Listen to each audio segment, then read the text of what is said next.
وَأَنزَلْنَا إِلَيْكَ الذِّكْرَ لِتُبَيِّنَ لِلنَّاسِ مَا نُزِّلَ إِلَيْهِمْ وَلَعَلَّهُمْ يَتَفَكَّرُونَ.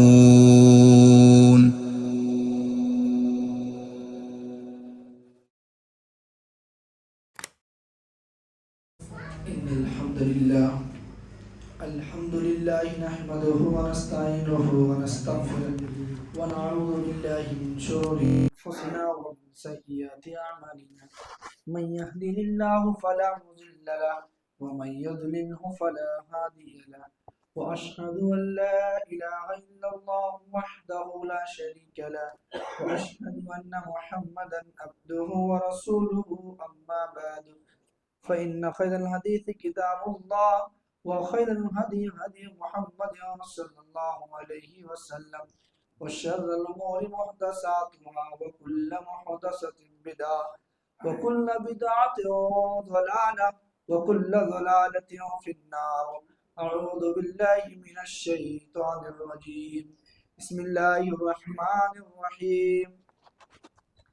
اعلموا أنما الحياة الدنيا لعب ولهو وزينة وتفاخر بينكم وتكاثر في الأموال والأولاد كمثل غيث أعجب الكفار نباته ثم يهيج فتراه مصفرا ثم يكون حطاما وفي الآخرة عذاب شديد ومغفرة من الله ورضوان وما الحیات الدنیا الا متاع الغرور. محترم سامعین، آج آپ لوگوں کے سامنے 28 اور 29 اور انشاءاللہ کل قرآن مجید جو ہے مکمل بھی ہو جائے گا. اس سے قبل کہ کل 27ویں پارے کی درس کو روک دیا گیا تھا اور آج 27ویں پارے کی ایک سورہ حدید کی ایک آیت پر میں اپنی بات کو رکھوں گا. اللہ تعالیٰ نے اس دنیا کے تعلق سے اسی ایک آیت کے اندر جواب دے دیا ہے. جس دنیا کو ہم سب کچھ سمجھتے ہیں، جس دنیا کو ہم نے اپنا سب سے بڑا قیمتی سرمایہ سمجھا ہے کہ ہمارے لیے دنیا ہی سب کچھ ہے، لیکن اللہ نے اس آیت کے اندر دنیا کی حقیقت کو بیان کر دیا.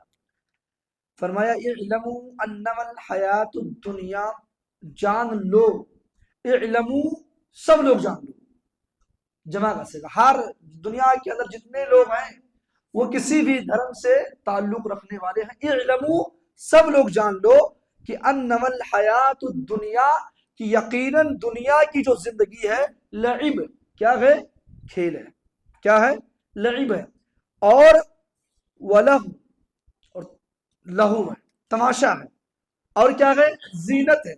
لہو و زینہ، زینت بھی ہے، کھیل ہے، تماشا ہے اور خوبصورتی ہے، زینت ہے. وتفاخر بینکم، اور ایک دوسرے سے فخر کرنا ہے. ایک دوسرے سے فخر کرنا ہے. آدمی دنیا کے اندر سب سے زیادہ کس چیز میں فخر کرتا ہے؟ آپ بتائیے وہ کیا ہے؟ اللہ نے کہا وَتَكَاثُرُ فِي الْأَمْوَالِ، سب سے زیادہ اگر کسی کو فخر ہے کسی چیز پہ، مال پر، دولت پر. اللہ نے کہا کہ دنیا کیا ہے؟ کھیل ہے، تماشا ہے، زینت ہے، اور ایک دوسرے پر فخر کرنا ہے. اور کس پر فخر کرتے ہیں؟ وَتَكَاثُرُ فِي الْأَمْوَالِ، مال کی زیادتی پر. کس کے پاس مال زیادہ ہے؟ ہر آدمی یہ چاہتا ہے کہ میں اس سے زیادہ آگے بڑھ جاؤں، مال کے اعتبار سے میں اس سے آگے بڑھ جاؤں، مال کے اعتبار سے میں اس سے آگے بڑھ جاؤں، دولت کے اعتبار سے. اور فرمایا والاولاد، اور اولاد پر بھی انسان فخر کرتا ہے. یہ دو چیزیں، مال اور اولاد. اسی لیے 15ویں پارے میں بات آئی تھی، 15ویں پارے میں بات آئی تھی کہ اللہ تبارک و تعالیٰ نے کہا کہ یہ مال اور اولاد کیا ہے؟ زینت ہے. مال اور اولاد یہ خوبصورتی ہے. اور اسی 28ویں پارے سے وہ بات گزری کہ یہی مال اور اولاد انما اموالکم اولادکم فتنہ، مال اور اولاد یہ کیا ہے؟ فتنہ ہے، یہ آزمائش ہے. یہ بات گزری. اللہ نے کہا کہ یہ جو چیزیں ہیں یہ جان لو کیا ہے؟ کھیل ہے، تماشا ہے، لو لعب ہے، اور دنیا کے اندر کیا ہے؟ ریس لگانا ہے، فخر کرنا ہے مال اور اولاد میں. مثال دے رہا ہے کمثل غیث اعجب الکفار، اور یہ مثال انہی لوگوں کی طرح، ان کسانوں کی طرح ہے کہ جس کے پاس پھل تیار ہو جاتا ہے، جس کے پاس پھل تیار ہو جائے اور وہ اپنے آنکھوں سے دیکھے تو بڑا خوش ہوتا ہے، ثم یہیج، جب اس کا پھل تیار ہو جاتا ہے اور وہ دیکھتا ہے تو بڑا خوش ہوتا ہے، ثم یہیج، لیکن وہی پھل جب خشک ہو جائے، خراب ہو جائے، خشک ہو جائے تو فتراہ، وہ دیکھتا ہے، کیا دیکھتا ہے؟ مصفرہ، کیا دیکھتا ہے؟ زرد، کہ اب تو بیکار ہو گیا سب، تو ثم یکون حطاما، وہ ریزہ ریزہ ہو جاتا ہے، اس کا پورا دل ٹوٹ جاتا ہے۔ اللہ نے کہا کہ ایسے ہی مثال ہے، دنیا کی مثال ایسے ہی ہے، یہ جو آپ دنیا کو دیکھ رہے ہو، کھیل ہے، تماشا ہے، لوگ ہے، اور کیا ہے کہ آپ ایک دوسرے سے فخر کریں مال اور اولاد ہے، تو وہ ایسے ہی مثال ہے جیسے ایک کسان کے سامنے اس کا کھیت جب تیار ہوتا ہے تو اس کی بالیوں کو دیکھ کر اور اس کی جو پھلوں کو دیکھ کر بڑا خوش ہوتا ہے، لیکن وہی جب کوئی بیماری آ جائے اس کھیت میں، خشک ہو جائے، اور جب وہ جانا کہ اب تو میرا نقصان ہو گیا تو وہ ریزہ ریزہ، اس کی ہمت ٹوٹ جاتی ہے۔ یہی دنیا کی مثال ہے۔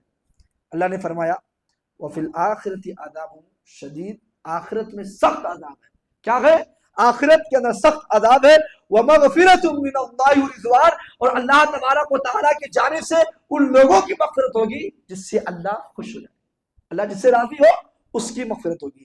اور فرمایا وما الحیات الدنیا الا متاع الغرور، آیت کے آخر میں اللہ رب العالمین نے فرمایا وما الحیات الدنیا الا متاع الغرور، او دنیا کے لوگوں، یہ دنیا کی زندگی تو ایک محض دھوکہ ہے، یہ تمہارے لیے دنیا کی زندگی تو دھوکے کا سامان ہے۔ جب آخرت کی بات آتی ہے، فکر آخرت کی جب بات آتی ہے تو آدمی یہ سوچتا ہے کہ بولنے والا فکر آخرت کی بات کر رہا ہے، اس کا مطلب کیا ہے؟ ہم یہی سوچتے ہیں فکر آخرت سے کہ اب پورا دن روزہ رکھنا ہے، نماز پڑھنا ہے، زکوٰۃ دینا ہے، صدقہ و خیرات کرنا ہے اور بیوی بچوں سے الگ ہو جانا ہے۔ نہیں میرے بھائیو، فکر آخرت کا یہ مطلب نہیں ہے۔ اگر کوئی ایسا سوچتا ہے اور ایسا کرتا بھی ہے کہ ہمیشہ نماز پڑھتا ہے، ہمیشہ زکوٰۃ دیتا ہے، صدقہ و خیرات کرتا ہے، بیوی سے الگ، بچوں سے الگ، تو اس کے اندر فکر آخرت، وہ گنہگار ہے، وہ گنہگار ہے۔ آپ کو آخرت کے اندر بھی فکر آنی چاہیے، آپ کو نماز بھی پڑھنا پڑے گا، آپ کو زکوٰۃ بھی دینا پڑے گا، آپ کو صدقہ و خیرات بھی کرنا پڑے گا، آپ کو اپنے بچوں کا خیال بھی رکھنا پڑے گا، اپنے بیوی سے بھی محبت، والدین کے جو حقوق ان کے حقوق کو بھی ادا کرنا پڑے گا، نبی کے جو حقوق ہیں نبی کے حقوق کو بھی ادا کرنا پڑے گا، اللہ کے جو حقوق ہیں اللہ کے حقوق کو بھی ادا کرنا پڑے گا۔ یہ سارے حقوق کو لیتے ہوئے آپ چلتے ہوئے تب وہ آپ کے اندر آخرت کی پیدا ہوگی، آخرت کی سوچ۔ لیکن اگر یہ سوچ ہے کہ ہم اور آپ، کوئی بھی اگر یہ سوچتا ہے کہ فکر آخرت کا مطلب یہ ہے کہ دن بھر نماز پڑھو، دن بھر زکوٰۃ دو اور دن بھر جو ہے نیکیاں ہی کرتے رہو، بچوں سے الگ ہو جاؤ اور اپنے والدین سے اور دنیا والوں سے کٹ جاؤ، بس صرف اور صرف نیکیاں کرتے رہو، تو یہ غلط ہے۔ اللہ نے منع نہیں کیا دنیا کمانے سے۔ دو آیت میں آپ کے سامنے رکھوں گا کہ اللہ نے کہا پہلے دنیا کماؤ اس کے بعد آخرت کماؤ، پہلے دنیا کماؤ، اللہ کا آرڈر دے رہا ہے، اللہ کا حکم ہے دنیا مانگو، لیکن دنیا مانگتے مانگتے اگر آخرت کو بھولے تو پھر خیر نہیں۔ آپ نے دنیا مانگ لیا لیکن آخرت کو نہیں مانا تو یہ خیر نہیں ہے۔ اس سے پہلے کئی آیت اس تعلق سے گزر چکی ہے کہ اگر کوئی آدمی دنیا ہی مانگتا ہے تو اللہ اس کو دنیا دے دیتا ہے لیکن آخرت میں کوئی حصہ نہیں ہے۔ لیکن اگر کوئی ایسا آدمی ہے ہاتھوں کو اٹھا کر اللہ تعالیٰ سے یہ کہے اللہ مجھے دنیا دے اور مجھے آخرت بھی دے، اللہ دنیا چاہیے اور آخرت بھی چاہیے، دونوں چیز کو رکھتا ہے تو اللہ اس کو دنیا بھی دیتا ہے، اس کو آخرت بھی دیتا ہے، دونوں دیتا ہے، دونوں چیز۔ وہ آیت کیا ہے؟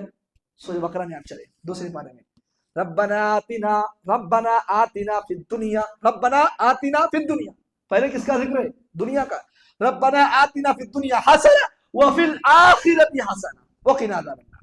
سب سے پہلے ہم دعا کرتے ہیں، اور یہ دعا ایسی دعا ہے نا، حاجی سے پوچھیے، وہ جب حج کرنے جاتا ہے یہ دعا پڑھتا ہے، وہ جو ہے رکن یمانی کے درمیان یہ دعا پڑھتا ہے، اللہ تعالیٰ سے مانگتا ہے، اور یہ حکم یہ اللہ کے نبی نے بھی مانگا ہے، ربنا آتنا فی الدنیا، اے ہمارے رب ہمیں دنیا ہمیں اچھا ہی عطا کر، اللہ ہماری دنیا کو بہتر بنا دے۔ سب سے پہلے ہم کیا مانگتے ہیں؟ دنیا مانگتے ہیں۔ اس کے بعد وفی الآخرۃ حسنہ، اس کے بعد ہم کیا کہتے ہیں؟ اللہ میری آخرت کی زندگی کو بھی خوبصورت بنا دے، وقنا عذاب النار، اور مجھے جہنم کی آگ سے بچا۔ اس آیت میں آپ نے کیا غور کیا؟ پہلے ہم نے کیا مانگا؟ دنیا مانگا، اور یہ کون کہا ہے؟ اللہ نے کہا ہے، اللہ نے آرڈر دیا بھی ہے کہ آپ دنیا مانگیے اس کے بعد آخرت کو بھی مانگیے۔ اگر دنیا مانگتے مانگتے آخرت کو بھول گئے ہم تم کو دنیا دے دیں گے، لے جاؤ دنیا، لیکن آخرت میں کچھ نہیں دے گا۔ لیکن اگر دنیا کے ساتھ ساتھ آخرت مانگتے دونوں دے دیں گے، جاؤ خوش، اور جہنم کے عذاب سے ہم تم کو بچا لیں گے۔ اور اسی طریقے سے ایک اور آیت آپ کے سامنے 14 ہے، وہ آیت ہے من عمل صالحا من ذکر او انثى وهو مؤمن فلنحيينه حیاتا طیبہ، کہ جو مرد اور عورت، من عمل صالحا، جو مرد اور عورت نیک عمل کرے، اس حال میں کہ وہ مومن ہو.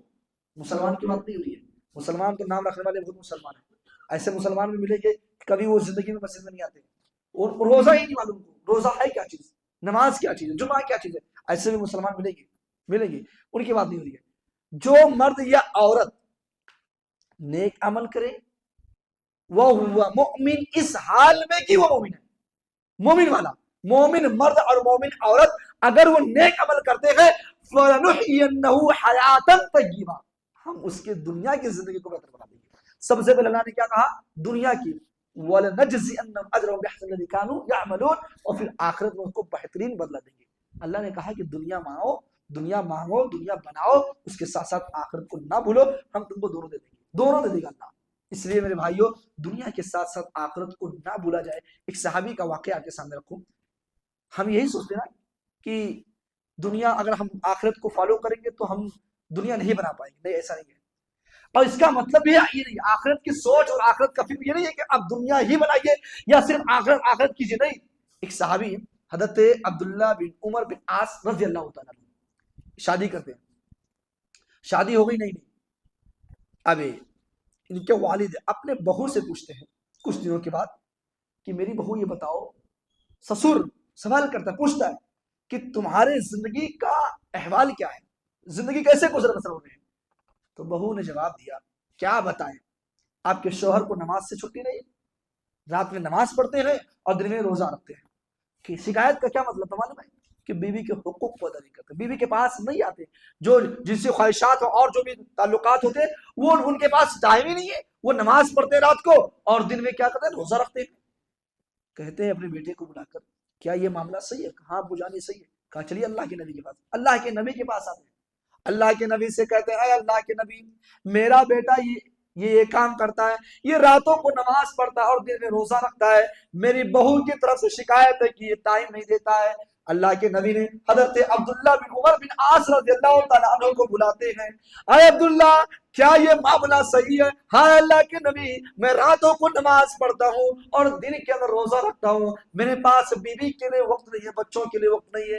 اللہ کے نبی نے کہا اے عبداللہ میں بھی نماز پڑھتا ہوں، راتوں کو نماز پڑھتا ہوں اور راتوں کو سوتا بھی ہوں. اے عبداللہ میں روزہ بھی رکھتا ہوں، میں نے شادیاں بھی کی ہے اور اپنے بیویوں کے حقوق کو بھی ادا کرتا ہوں، میں بچوں کے حقوق ادا کرتا ہوں، میں اپنے بیویوں کے حقوق ادا کرتا ہوں. اور اے عبداللہ تیرے اوپر تیرے آنکھوں کے حقوق ہے اور راتوں کو سونا بھی ہے.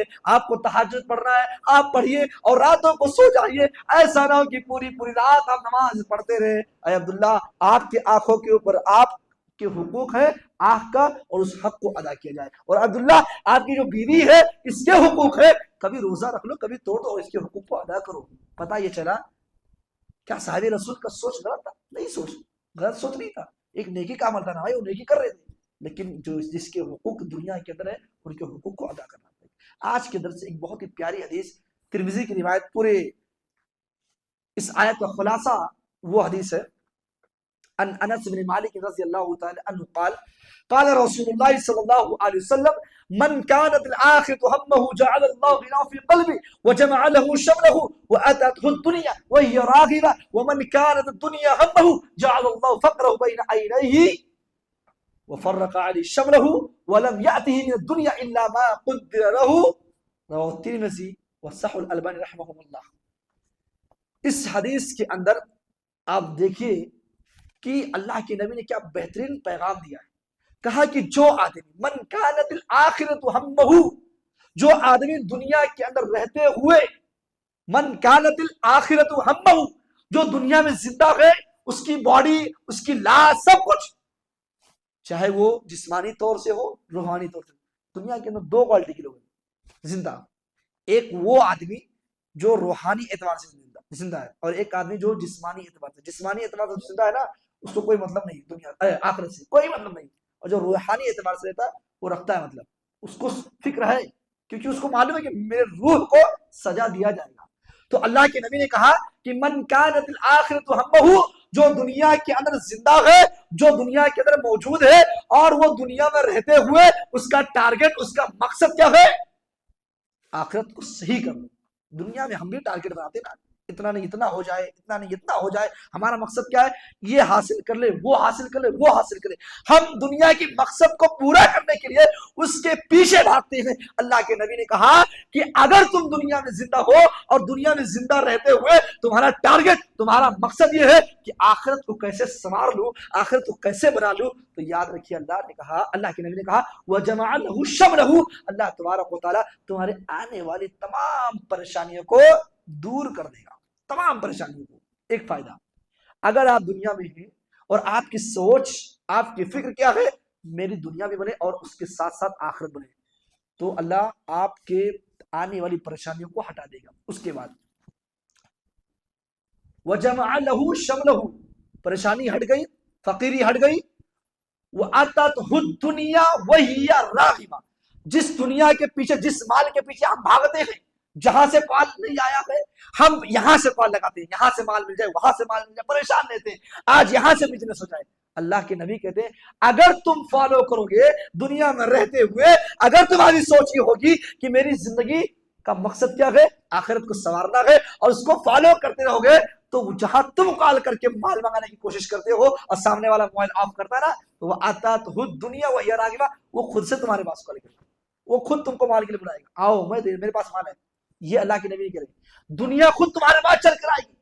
جس دنیا کے پیچھے ہم بھاگ رہے بنا، جس دن اللہ کی قسم اگر آپ آخرت کو فالو کرنے لگے، جس دن آپ کے اندر آخرت کی سوچ اور ڈر اور فکر آ جائے اور دنیا کی زندگی کا مقصد یہ سوچ لو کہ ہماری زندگی کا مقصد یہ ہے کہ ہم اپنے رب کو راضی کر لیں اور میری آخرت سنور جائے، تو یہ دنیا آپ کے پیچھے آئے گی، آپ کو دنیا کے پیچھے نہیں چلنا پڑے گا۔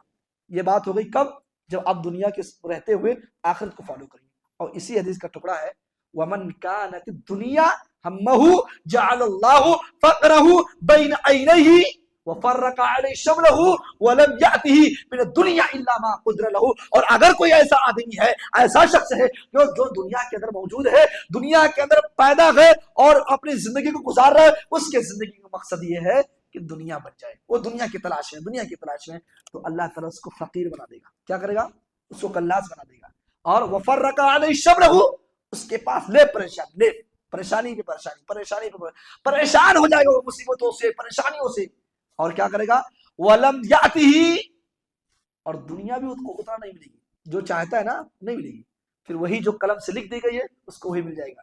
ایک ہوتا ہے کہ محنت سے انسان جب کام کرتا ہے نا تو اس کو اللہ مزید اور دیتا ہے، لیکن یہ جب آدمی جب سوچے گا کہ دنیا کو ہم فالو کر لیں، دنیا ہمارے لیے سب کچھ ہے، تو اللہ نے کہا کہ ہم دنیا بھی نہیں دیں گے، اس کو فقیر بنا دیں گے، پریشانی کے اندر مبتلا کر دیں گے، اور کیا کریں گے؟ دنیا بھی اس کو نہیں دیں گے۔ تو اگر ہم چاہتے ہیں کہ ہماری دنیا بن جائے تو اس سے پہلے تھوڑا سا آخرت کے بارے میں سوچو۔ آخرت کو جس دن فالو کرنے لگو گے، یہ دنیا آپ کے پاس خود چل کر آئے گی، اور وشواس اور یقین نہ ہو، صحابہ کی زندگی کو دیکھو، صحابہ کی زندگی کو دیکھو، غلاموں نے آزاد ہو کر کیا کیا نہیں بنا لیا ہے۔ ہاں، سہیب رومی کی زندگی کو دیکھو، مصعب بن عمیر کی زندگی کو دیکھو، عبد الرحمن بن عوف، عثمان غنی رضی اللہ تعالیٰ عنہ کی زندگی کو دیکھو۔ اسی طریقے سے اگر آپ کو صحابہ کی زندگی کو دیکھنا ہے اور آخرت کا مطلب سمجھنا ہے تو آپ آئیے حضرت عبداللہ بن عمر رضی اللہ تعالیٰ عنہ کی سیرت کو پڑھیے، آپ کو معلوم ہوگا یہ وہی عبداللہ ہے۔ میرے بھائیو، اپنے زندگی کے اندر آخرت کو پیدا کر لو، آخرت کی سوچ پیدا کرو۔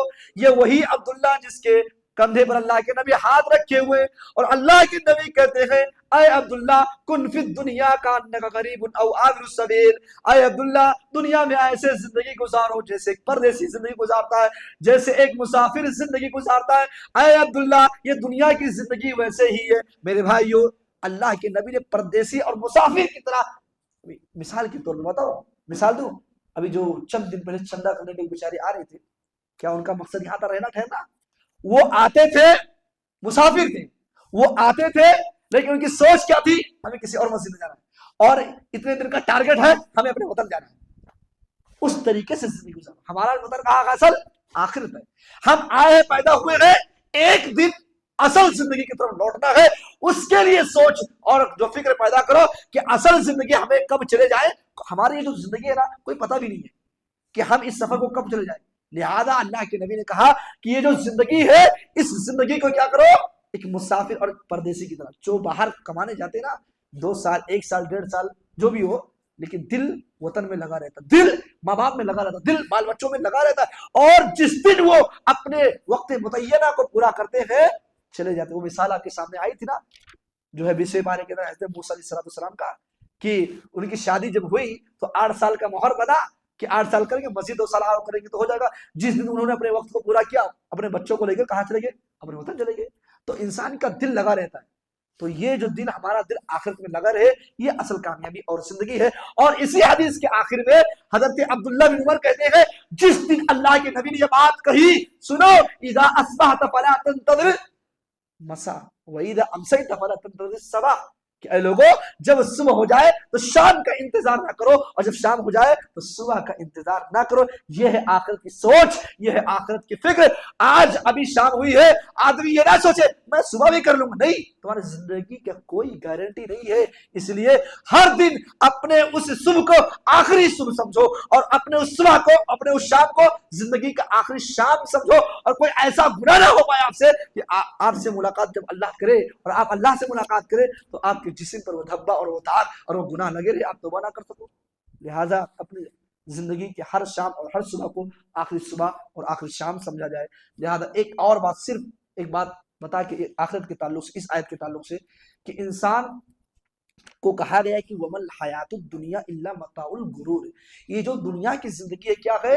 یہ دھوکے کا سامان ہے۔ کتنی کروڑ پتی، کتنے امیر اور کتنے لاکھ پتی آئے، فرعون کا نام سنا ہوگا، قارون کا نام سنا ہوگا، حامان اور شداد کا نام سنا ہوگا، کتنے دولت مند۔ قارون کے بارے میں تو آیا کہ اس کے پاس اتنی دولت تھی، اتنی دولت تھی، لیکن سب کچھ کیا ہوا؟ ختم ہو گیا۔ تو ہم اور آپ کیا ہے؟ ہماری دولتیں بھی ایک دن کوئی اور راج کرے گا، ایک دن کوئی اس دولت کو استعمال کرے گا، تو ہم اپنی آخرت کی زندگی کو کیوں برباد کریں؟ ہم اپنے بچوں کے فیوچر کے لیے حرام کاروبار کیوں کریں؟ اتنی سی کامن سی بات ہے، اتنی سیدھی بات ہے کہ ہم اور آپ تجارت کرتے ہیں، ٹھیک ہے، دنیا کے اندر زندگی گزارنے کے لیے پیسوں کی ضرورت ہے، یہ کسی سے بعید اور جو ہے مخفی نہیں ہے، پیسوں کی ضرورت دنیا میں ہے، لیکن آپ ان پیسوں کو کوشش کرو کہ اتنا کماؤ کہ حلال طریقے سے مل جائے اور صبح سے لے کے شام تک انتظام ہو جائے۔ لیکن اگر آدمی یہ سوچے نہیں اسٹور کرنا ہے، بچانا ہے ہمیں، تو حرام کاروبار کر کے بچائیں گے؟ نہیں۔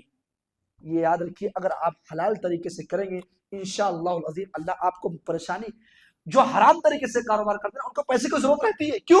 کیونکہ اللہ ان کو مصیبت ڈالتے رہتا ہے، تو وہ پریشانیوں کا سامنا کرتے رہتے ہیں پیسوں کے ذریعے سے۔ لیکن کتنی یہ شاہد، یہ بات ہے جو ہے بالکل سچ ہے کہ جو جتنا کماتا ہے اللہ اسی کے حساب سے اس کے اوپر پریشانی اور اس کے حالات زندگی کو رکھتا ہے۔ میں نے بہت سارے لوگوں کو ایسا دیکھا ہے کہ پیسہ بہت کم کماتے ہیں، شریعت پر چلنے والے ہیں، اور ان کے اوپر کوئی زندگی میں کوئی ایسی پریشانی نہیں آتی کہ دوسرے کے آگے الا ماشاء اللہ۔ تو اپنی زندگی کو، یہ جو دنیا کی زندگی ہے اس کو بھی فالو کیجئے، لیکن اس کے ساتھ ساتھ آپ کا ٹارگٹ اور مقصد کیا ہو؟ آخرت ہو۔ اللہ تعالیٰ سے دعا ہے کہ اللہ تبارک و تعالیٰ ہم تمام لوگوں کو آخرت کا فکر ہمارے اندر پیدا کر دے۔ اللہ تعالیٰ ہمارے اندر فکر آخرت پیدا کر دے، اس کے ساتھ ساتھ دنیا کے اندر رہتے ہوئے ہمیں آخرت کی تیاری کرنے کی توفیق دے۔ آمین۔ وآخر دعوانا ان الحمد للہ رب العالمین۔ السلام علیکم۔